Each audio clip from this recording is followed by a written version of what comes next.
Today is for the listing. You know what to say and how to behave.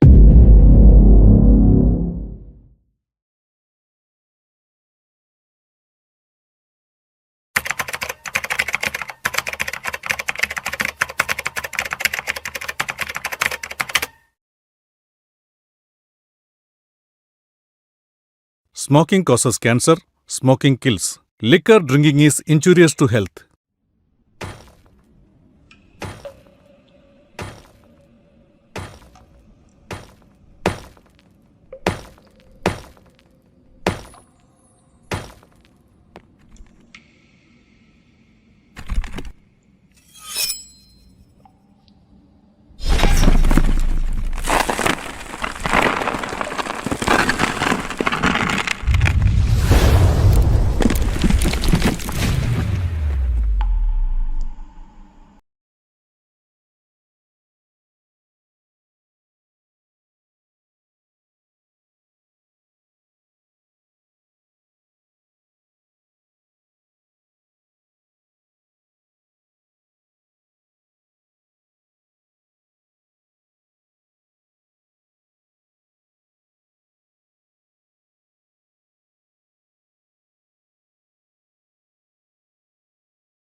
If you've ever cried at a wedding that never happened, you're not alone.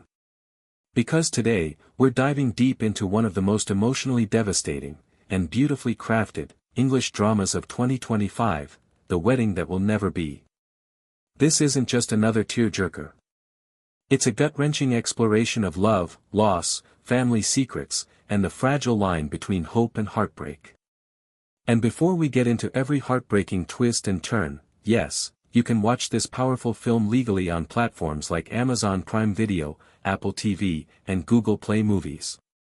Support the creators. Don't pirate. Your conscience, and your mom, will thank you. Now, here's something real.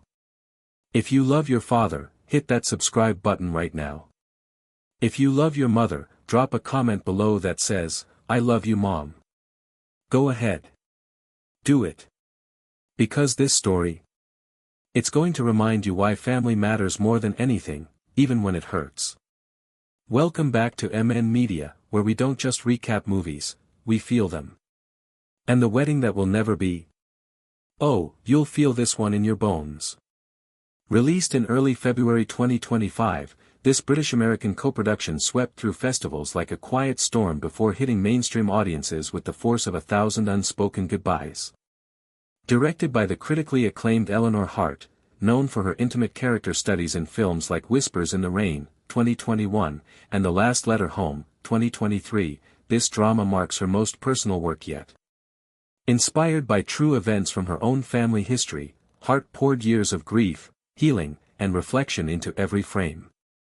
Let's talk about the cast, because wow, what a lineup.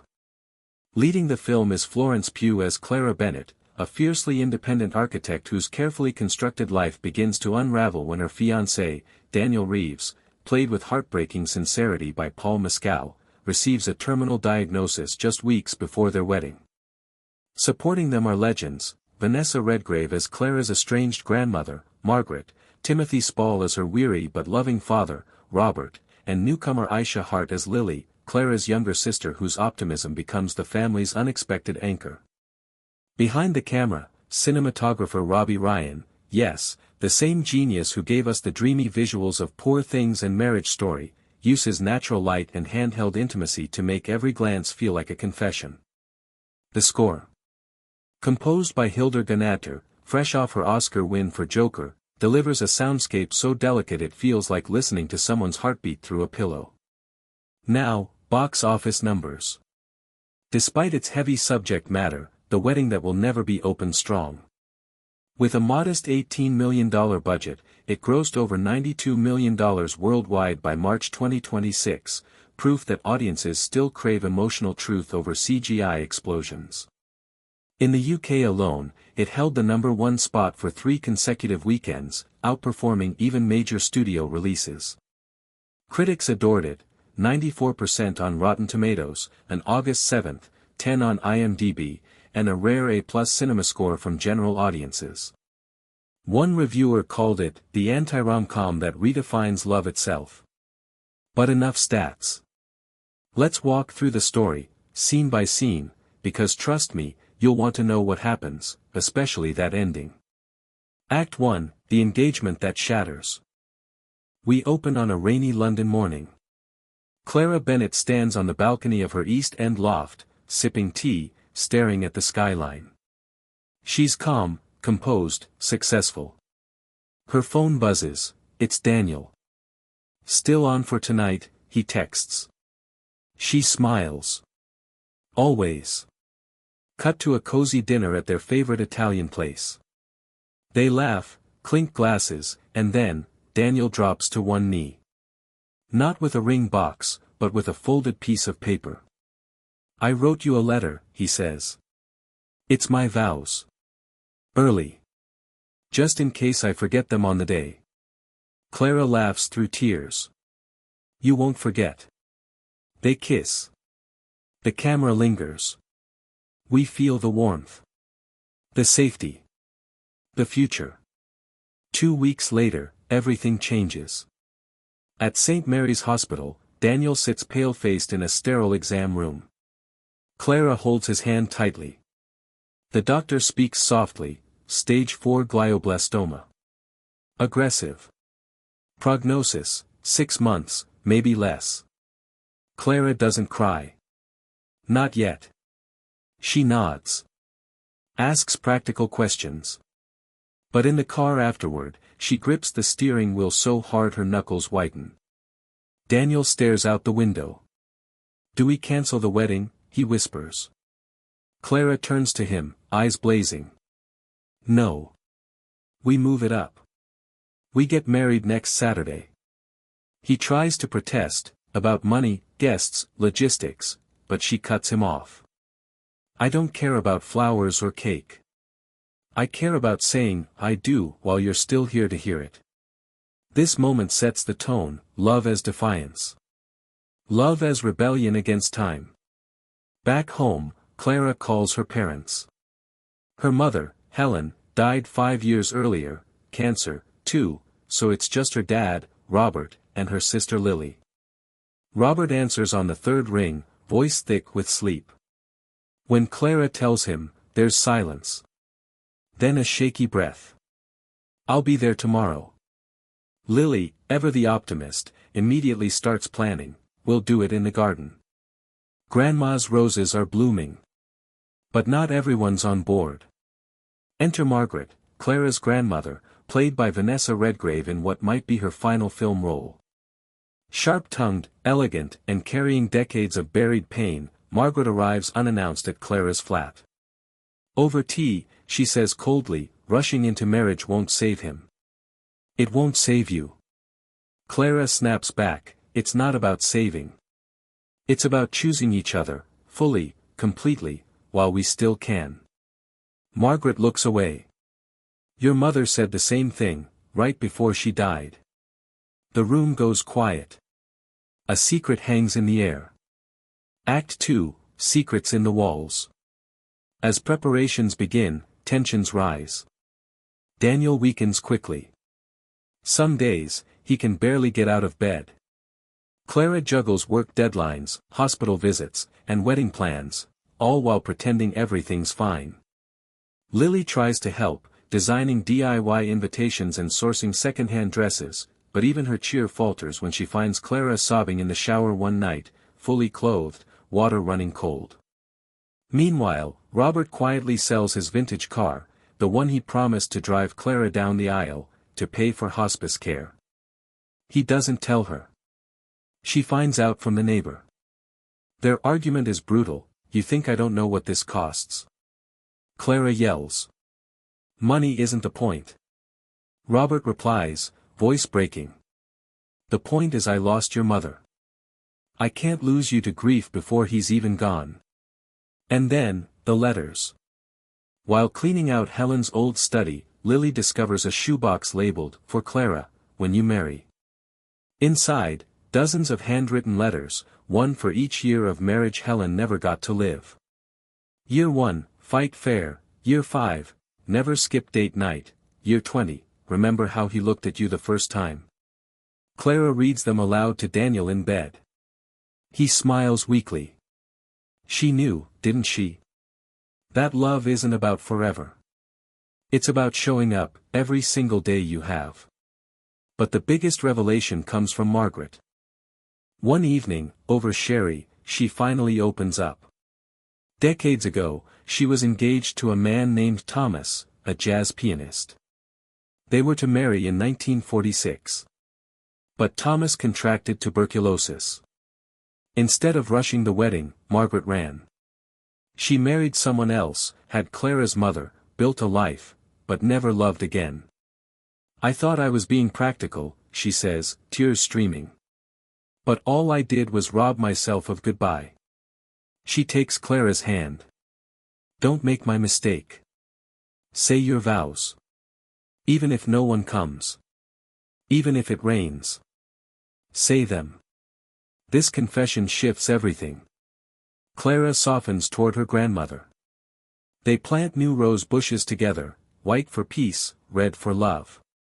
Act 3, The Wedding That Never Was. The day arrives. June 14, 2025. Skies are gray but holding. Guests trickle in, close friends, neighbors, Daniel's elderly piano teacher. Only 30 people, but every chair is filled with love.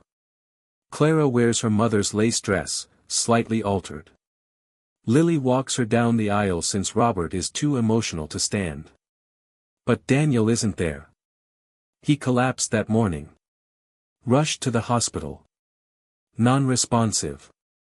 Clara stands at the altar alone. Rain begins to fall. Guests shift uncomfortably. Someone whispers, "Should we go inside?" But Clara doesn't move. She closes her eyes. Takes a deep breath. And begins to speak. "I, Clara Bennett, take you, Daniel Reeves, not for the years we planned, but for the moments we shared.